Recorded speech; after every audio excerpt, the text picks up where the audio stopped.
What is going on, you guys? Welcome back to the channel. Today's kind of hot and I don't know why I have a beanie or a hoodie on. But anyways, I don't know if you guys seen a previous video where I mentioned that my buddy Nunez is going to be swapping his EK with a built engine on boost. And the engine that was in that car came out already. And it was sold to a friend that was recommended to me to swap it in for him. So if you guys can see, maybe not, but if you guys see, we have a B16 on the floor. Early this morning, my friend and his friend came by to drop off all the parts we're gonna need to put this B16 in his hatch. I already have a video on how to B-swap your 92-95 Civic hatch, coupe, or sedan. So we're not gonna get super thorough with this video because I'm really just trying to knock it out and beat the sunlight right there. So let's go ahead and just bring you guys through the parts and show you the car. Right here, we have the 91 spec, which is funny because it's OBD0, right? But this is a 91 SIR B16A from Japan. And Nunez had this in his EK for the longest time. For as long as I've known he's had that car, his hatch, this has been the engine that's been in it. And now he's finally upgrading, and this is going to get passed on to the car that's sitting on my grass. I mean, I don't really have grass because it hasn't been raining. But anyways, we have this EG hatch, which is obviously like Project Blueberry, right? But this car here has a stock engine in it. And, you know, it's time for an upgrade, I guess. The car, I mean, it's in a little bit rough shape, but it sounds like it runs well. And inside the car here, guys, if you look, there is a ton of brand new parts that we're going to be installing. So I'm gonna go ahead and move my KRX off the driveway and get that EG put right here.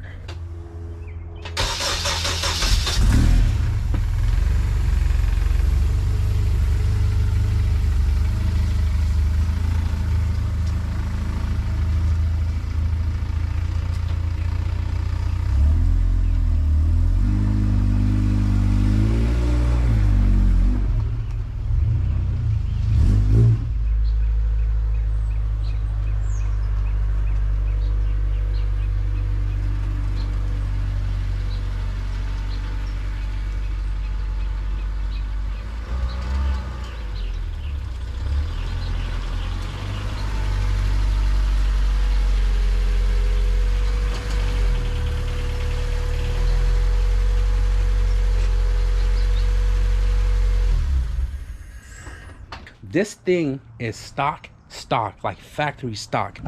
Non-VTEC, D15B8, stock clutch, engagement super light, purrs like a kitten, and this car only has 202,000 miles. Literally, no leaks anywhere whatsoever, and that's definitely a good indication of possibly a healthy engine. Again, not going to run you guys through the entire detail, so I'm just going to slap some music on and go straight to work.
309.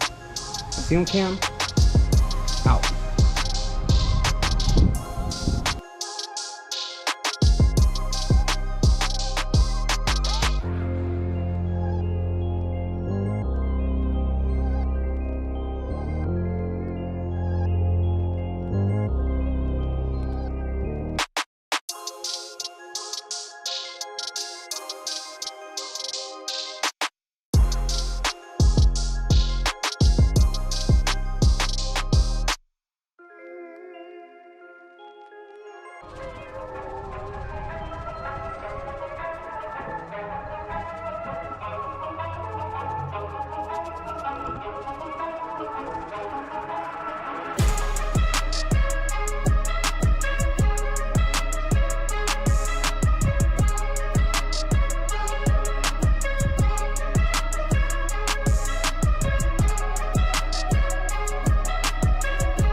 I got plenty trees if you down the road with me. Sat down, representing all the sixes where I be. West side, you can finally call me Buck if you want. Stay open in this rap game, nigga, out front. Rolling down your block in a low Honda. Hating on the player, I got something for ya.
This is the bin where all the bolts from the car went into, and these two right here are for the exhaust. This is for the throttle cable, the bracket that don't work, so I'm gonna have to make another one. This right here is for the intake bracket, which still needs to go on the car. These two right here, left and right side torque mount bolts that goes underneath the frame rail, and we are pretty much done with the swap, guys. There are a few more things that I need to do. Coolant, engine oil, trans fluid. Gotta go buy all of that tomorrow. And the last thing we have to do here is the exhaust system. Now, this right here I'm gonna take care of tomorrow because we have to build a test pipe, so we have to install it, figure out the length to the header, and I got to figure out the flange I'm going to need for the header, which I want to say is a 2.5. So I'm going to have to figure out if the homie Kel has one in stock. But other than that, we're going to have to take care of it tomorrow. The car's on the floor because I'm going to have to change the jack stands out anyways, but I just wanted to drop it just to have it on the floor so I can pop the trunk without going off alignment to grab all the boxes from the install and throw it inside the car so we can get it out of the garage. So the only thing here left is the engine, which needs to be picked up, and the big box of the exhaust system, which is also YONAKA. But as far as tonight goes, I am going to wrap it up, so we'll see you guys in a second. So I just came back from the parts store and I grabbed oil, transmission fluid, box of brake cleaner, and big shout out to the homie Kel for the 2.5-inch flange for the header. Kel also gave me a 3-bolt 2.5-inch flange because I'm not sure if I'm going to make a test pipe with the two or if I'm going to weld this directly to the exhaust system. I don't know what size exhaust is in that box, but I have the 2.5 here and a 2.25 if I need to be. So I'm going to go ahead and get the car jack back up and pull the stock exhaust system off.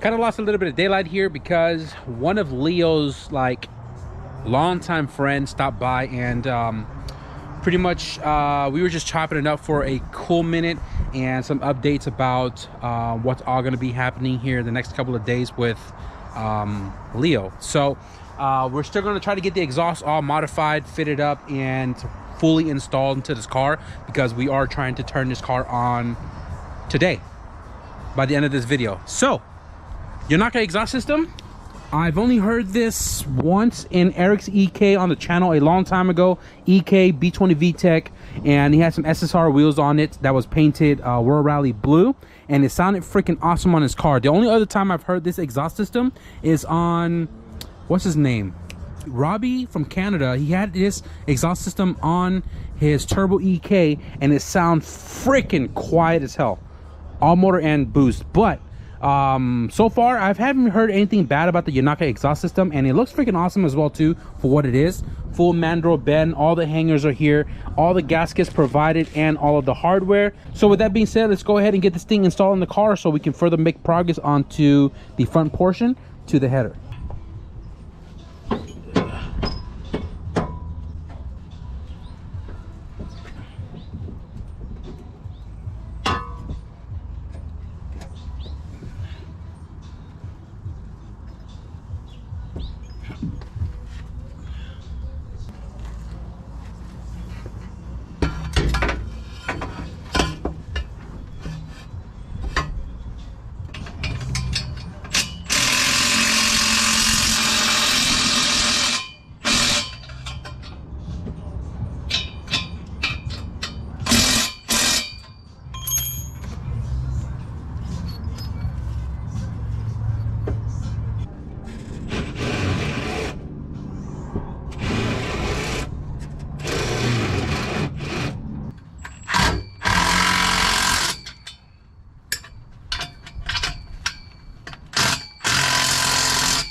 Not shabby.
All right, guys, so you heard it.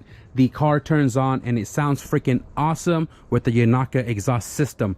If I left it in, you guys probably heard me turn the car on from the inside and the car won't stay running because I don't have a throttle cable bracket and I don't have any material to make one, nor did they provide me with one. So it's literally completely shut off and the air is not getting into the engine to obviously keep it alive. So I had to come over here and jump the starter while holding the throttle plate open just to get some air in there, and the car sounds, again, freaking amazing. So there's only a few more odds and ends I need to do with this car, which is wire in the VTEC right here, guys. It's pretty simple. Go to Google, type in OBD1 VTEC pinout, and you run a wire from here to the pinout at the ECU to obviously have VTEC. Now you can also buy the conversion harness from like Rywire. I think he makes a conversion harness for the OBD1 cars that didn't come VTEC, or I could be wrong. I don't remember because I know they have it for the OBD0 cars, but I'm not sure what the OBD1. It might even be integrated in here already, and you just have to either pin it in or run a VTEC harness. But aside from the VTEC itself, the only thing really left here is the throttle cable bracket. Throw the intake back on, and this thing should be ready to go home.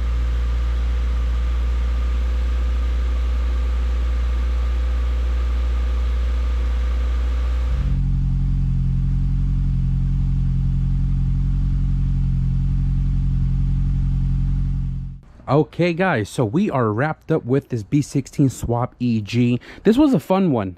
Reason for that is because of all the new parts, and first time really rocking any YONAKA parts, and everything seems to have worked out really awesome. And YONAKA, if you're watching this video, you know, you can help your boy out with some projects and stuff, right? The car is lowered in the rear and the front is still propped up just to keep the car elevated for me to work with the throttle cable bracket tomorrow. Got an idea on how I'm going to go about making a temporary solution just so that this car can go home and the owner can order the correct bracket for this setup. He does have a whale penis intake, and if you guys don't know, this is what it's called literally from like past for JDM and stuff. But this intake was fitted to the ceiling cam perfectly, but now with the B series pushing the intake manifold more to the passenger side, we're hitting all of this stuff here. And the coupler that came with the ceiling cam is for the ceiling cam throttle body, and this one needs a different coupler, which I believe 2.5 to 3 inch in order to make this work. I do have the harness unbolted from the bracket just to push it out of the way so we can fit it all together, right? We'll take care of all of that tomorrow once we figure out all the wiring for the VTEC and stuff, and then, you know, we'll set this into place. As I mentioned, a few odds and ends and this thing is ready to go home. But as mentioned before, I wasn't getting super thorough with this swap. It's literally like the previous EG swap I did, how to B swap your 9295 Civic, except having to do some extra stuff like wire in the VTEC, because the last one was a non-VTEC setup. I will try to link that video in the description below, just so if you guys are doing this for your first time and want something a little more thorough, be sure to check that video out. I already talked to the homie Nomis Industries. He is getting an ECU fixed up for this car and mapped for the B16. Hopefully that gets shipped out soon. I am going to wrap up the video right here, so I hope you guys enjoyed this one, and if you did, be sure to leave a thumbs up. And if you guys want to stick around for, I want to say the Element is going to be coming back here real soon, because a lot of the parts started showing up for it right here. I just need one more big item and this thing is ready to rock and roll. So if you guys want to see the Element back on the channel, man, be sure to hit the subscribe button. But with that being said, thank you guys for watching, and I'll see you guys in the next video. Peace.